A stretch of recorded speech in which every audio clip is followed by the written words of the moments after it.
Hi, Assalamualaikum warahmatullahi wabarakatuh. My name is Nuwairah Sajidah Binti Zainal Ariffin and I am from DLM6B. My ID number is BDL1905.59. So today I would like to answer all the OAG question of the air freight management subject. There are 5 questions in there. Okay, the first question is describe the network carriers and how integrated cargo network operate. Okay. Network carriers operate a network of scheduled A services to and from the airport, which means they provide a service from one airport to another airport. These hubs are in their country of registration because of maximizing the aircraft rights they can exercise. Passenger and cargo can be carried between 2 points on their cargo using one or more flights. Based on the article, Etihad Cargo is one of the network carriers that act as third party to export the goods from Australia to other countries. While integrated cargo network operate a fleet of scheduled aircraft, trucks and carriers that offer door-to-door services. This carrier is in operation extensive hub and spoke networks providing extensive geographical coverage. For example, DHL company operate with a very tight shipping window to their Midwest distribution hub which is located in Cincinnati. In addition, DHL company collaborate with Etihad Airways to outsource its entire logistics function. This situation shows that the agreement between the DHL company and Etihad Airways was a win-win opportunity for them. Okay, next, the second question is explain the low-cost carrier are able to provide more service to the freight forwarder.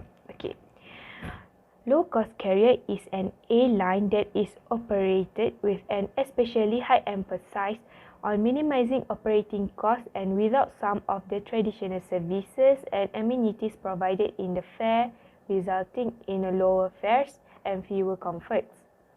Due to the pandemic COVID-19, the demand for international air cargo fell 3.2% in January 2021 compared to the same month in 2019.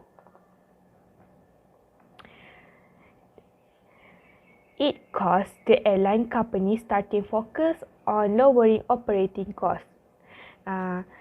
They lowering the operating cost by fully utilize the passenger aircraft to carry the cargo, even though the lower deck cargo space of the passenger aircraft is smaller than the cargo aircraft.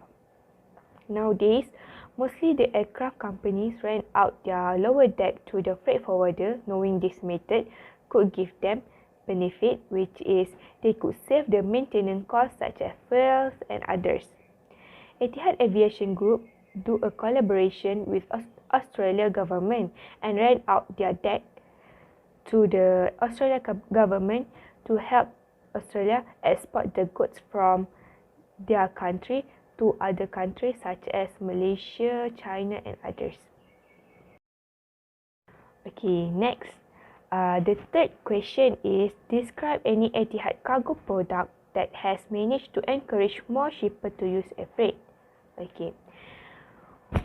From my understanding, Etihad Airways provide various types of services to deliver the goods from one country to another country, which is known as network carriers.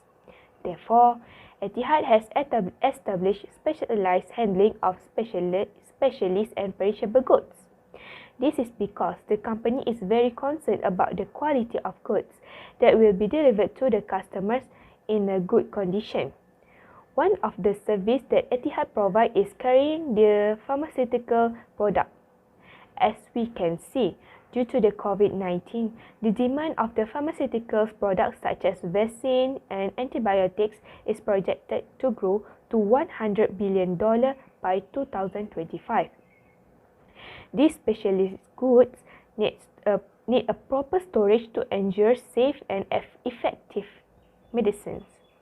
Etihad, known as the first carrier to be awarded by IATA Center of Excellence for Independent Validators, which is also known as CEIV, Certification in Pharmaceuticals Logistics, because they provide a cargo hold temperature devices in aircraft to ensure the pharmaceuticals product delivered in the best condition. Other than that, Etihad Airways also provides safeguard service, which is transporting the valuable cargo such as jewelry, gold, sapphires, precious stones and others. By using Etihad services, the valuable goods will be well taken care of due to its high security system. Moreover, the goods will be sealed in valuable cargo box and containers to prevent it from any damage from occurring. In addition, the authorized staff only be able to access the shipment storage and vaulted areas, which means the other people doesn't have any accessibility to watch or take care of the valuable cargo. The boarding priority will be given to the valuable goods to expedite delivery. This is because the goods have arrived the high risk, so that Etihad provide the security to escort the valuable goods, thus preventing any bad things from happening. Next, Etihad company also provides service to deliver the perishable goods such as vegetables, fruits, and flowers. As we know, the fresh food is important for the health and nutrition of people around the world. The supply chain for transporting and managing food freshness covers the whole world but can be very wasteful. In a sustainable world, Etihad company successfully solved the problem by storing the goods at the temperature-controlled storage before departure. They also run the ULD containers to set the specific temperature that will delay the perishable goods maturation process. Last but not least, the company also managed to transport horses, which is the service introduced as Sky Stables by the Etihad Airways. Before the flight is performed, the horse will be well taken care by in-housing European, which is also known as EU inspection facilities.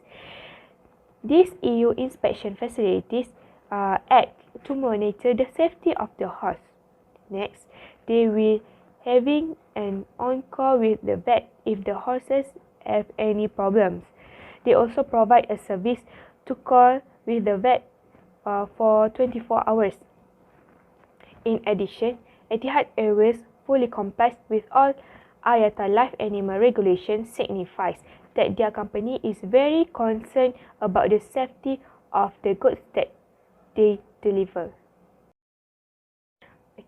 In my opinion, the main activity that helped the recovery process of gaining back air freight demand is air terminal should take agenda at the critical routes that should be open for both business and key feasibility. Air terminals and aircraft will likewise need to make airload data and logistic corridors to expand the productivity of freight development. Other than that, to gain back the air freight demand, they should build a more resilient aviation system in the longer term. This activity will frame an establishment for building a resilient air cargo system in a more extended term. However, the more is expected to dispose of deferrals just as fertile and irrational route diversion. Two phenomena that are repetitive inside the air cargo environment. Some current guideline and regulation ought to be changed or loosed to empower a better response to any disruptions that may happen in the future. For example, they should permitting quick changes in air routes by assessing a portion of provisions of commercial rights within bilateral and multilateral agreements. This is because they want to leave limitations on carriers' capacity to rapidly change their geological operations and contingent upon the desperations of conveyance. Last but not least, the air terminals and their carrier accompliers should collaborate and ought not disagree ground taking care of administration and different parts in the supply chains. This collaboration was the best among others in these days because they need to genuinely put their shoulders to cargo loads regularly, not having the option to notice social separating, but then they are not excessively apparent, but rather than it is them that save shipment developments to and from planes. Okay, the last question is how does GDP related to the air cargo demand? Okay, GDP, which is also known as Gross Domestic Product, act to determine the size of the economy at a point in time and growth of the economy over time.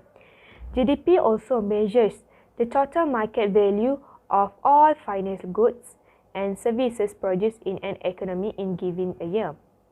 The percentage of GDP in airlines is 5%. This shows that the aviation can contribute about $1.6 trillion in total economic activity and provide more than 11 million jobs for the people. Firstly, GDP is an indicator of health of country's economy. As a measurement, it is often described as being a calculation of the total size of an economy. With the healthy economy, it can set the target interest rates in an economy of the country. Thus, there is usually a lower level of unemployment and wages tend to increase as business hire more labor to meet the growing demand of the economy. Other than that, the positive growth of GDP can attract many investors to invest and at the same time be able to increase the country's trade. By increasing the country's trade, it will involve the consumption of air cargo. This situation shows that GDP is closely related to the air cargo demand. Last but not least, with abundant production and high demand from other countries, it will generate the export activity.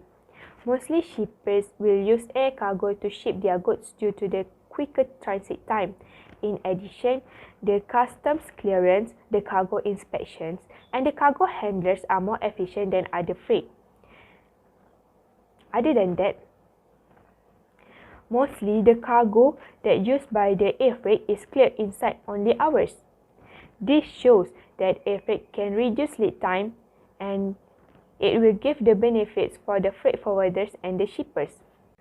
Based on the articles, we can see that Australia is as an exporter country that export meat to the other countries, and Australia government has a problem on a transportation to transport the goods to the other countries, so that the Australia government decide to choose and collab with Etihad Airways as a third party to deliver the goods to the importer country. Okay, this is because Australia government knows that Etihad Cargo provide the best service to their customer, so that the goods that will be delivered to the customer will be delivered in a good quality. So the conclusion that I get from this OAG is that the pandemic of COVID-19 has give a big impact to the airline industry because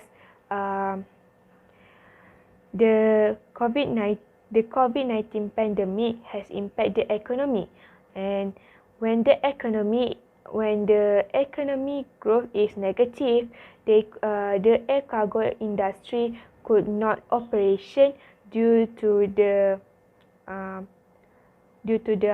high cost of maintenance, such as fuel, the service and others. Okay, that's all for me. Thank you.